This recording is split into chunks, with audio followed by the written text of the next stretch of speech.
Well, hello there, humans, hippies, earthlings, whoever you are, wherever you are, whatever you're doing, and if you're lucky enough indeed to be doing it too, welcome back to channel.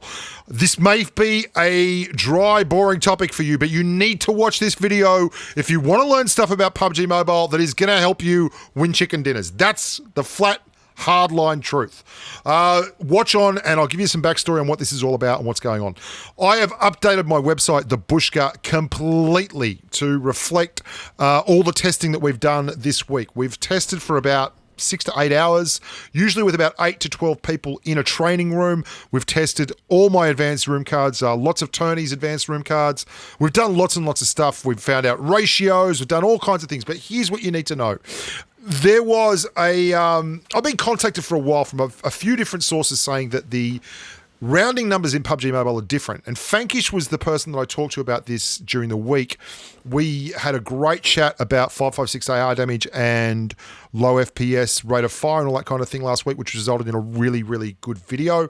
Low FPS equaling low damage, which you should probably go and watch. And I've talked to Fankish, AB Tufel, a bunch of stuff, a bunch of people within the community basically about the way PUBG Mobile rounds damage up. If you hit someone in the game for 40, it will say 40, but it's not actually 40. Like if you hit them in the chest with a 556R, you actually hit them for 40.9. But the game doesn't round up the same way a normal maths equation would round up. So if it was 40.4, it would go to 40. If it was 40.5, it would go to 41. But that's not how PUBG Mobile does it. PUBG Mobile just does real integers. It drops all the decimal points, right? It just doesn't happen.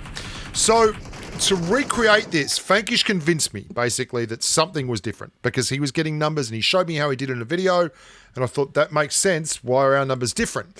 So the way that I figured to actually get the right numbers was quite simple. I'd go into a game and shoot people 10 times. You can see that 678. That is in fact the number for a headshot from a, what was it, 670, I think it was the headshots from the Tommy gun. I can't remember what that number was for. Might be in the VSS. I just can't remember. We've done a lot of testing. Give me a break. But it was 678. So firing 10 times enabled us to reveal that final decimal point. So instead of hitting someone for 67 and that dropping the 0.8, if you do it 10 times, you get 678, which is the real number. Divide that by 10, you get 67.8. Voila.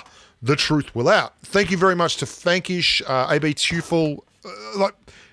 You guys are great. There's a lot of people out there who contribute to this conversation, and it's very, very important. What does this mean to you? Well, it's pretty bloody important when you understand that there are certain thresholds. Now, for instance, this has not made any difference whatsoever to the time to kill on 90% of the guns. All the ARs, even though we have a better understanding of the numbers, all the ARs have the same time to kill for the most part. But what you will find is that there is like a gun like the Tommy gun, for instance. The Tommy gun now with the 5% buff goes to 25.08 damage to a level 2 vest. It means 4 shots to clear a level 2 vest. It used to be 5 shots to clear a level 2 vest, and that now drops down to 0.285, which is the same time to kill as a Barrel M762. Understanding numbers is one thing, and it's why we're testing to make sure everything's correct, but applying them is very, very different. Now, the big news here is obviously with patch 0.16, there was a change to the SMGs, there was a change to the values of arm hits and leg hits from the SMGs, and we've now included those. That's why you'll see in the video in a little bit, you'll see everyone leaning over. We would basically land in a zone.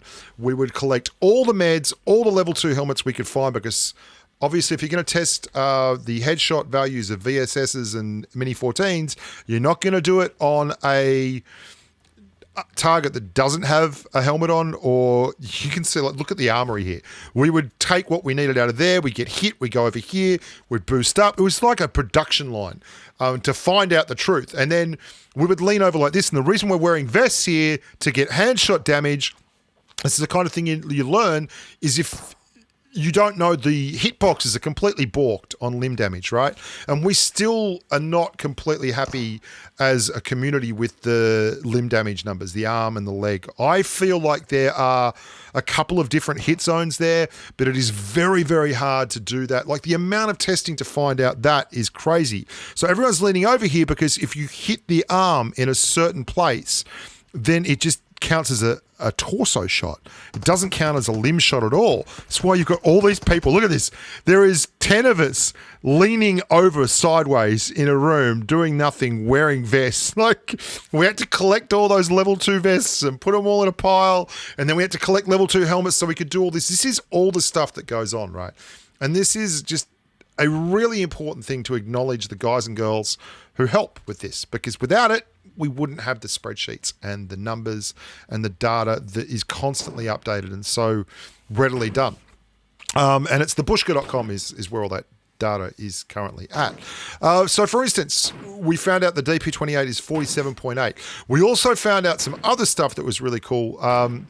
And the reason why tests in the past had shown that there was no drop-off at distance. Because of this rounding, if you have an M16A4 or an M416, for instance, and it does 40.9 damage, okay? As you walk away from the target at like 25 meters, it's dropped to like 0.1. So if you're like 70 meters away from the target and you test it, you won't see a drop off in damage because it has in fact done like 40.1 damage. Whereas in reality, when you leave the game, all you see is 40. In reality, that's 40.1 versus 40.9. And the only way you find that out is by doing 10 shots to show that last decimal place. And this has been something that is quite the eye-opener. And as always is the case in these kind of experiments, the more data you get, the more likely you are to be able to extrapolate out a good result. And that's exactly what's happened here. We have included all the pistols. Now, that is... we haven't got all the pistols perfectly. We've got the Colt 1911, the Scorpion, the Deagle.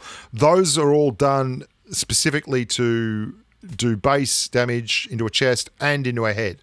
But those numbers, I just got to the point where I was like, am I going to keep testing pistols or am I going to find out other things? Because really the pistol damage numbers are the least of my worries, and I can do those when I get home from Christmas holidays. But stuff like the VSS, I really need to find out about. Look at all these beautiful people helping get us the right numbers and test absolutely everything.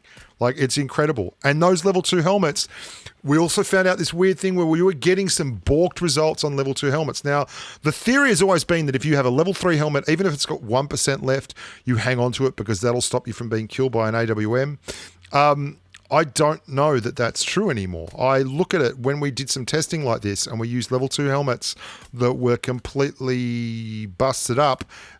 When they broke the helmet, the number got a little bit warped, and it wasn't a lot, but it got warped a little bit. And we're not sure whether that was because someone shot incorrectly or because the helmet broke. We just ran out of time before I had to bugger off on holidays. So we're going to have to go and do more testing on that. If you want to do the testing, do it. Just send me the numbers in the video. That's cool. The other thing we found out is the ratios. And we believe that there's like an extra decimal point here because a lot of the ratios are just off. Like, for instance, the SMG ratios seem to be about 1.71. That's quirky because obviously the ratios with the SMGs are different because they got a 5% buff to torso damage.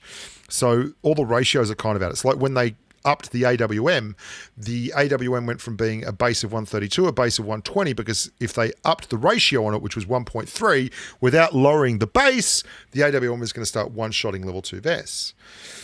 So it seems like it's about 2.31 something, the ratio on ARs, DMRs, between base damage and headshots and such.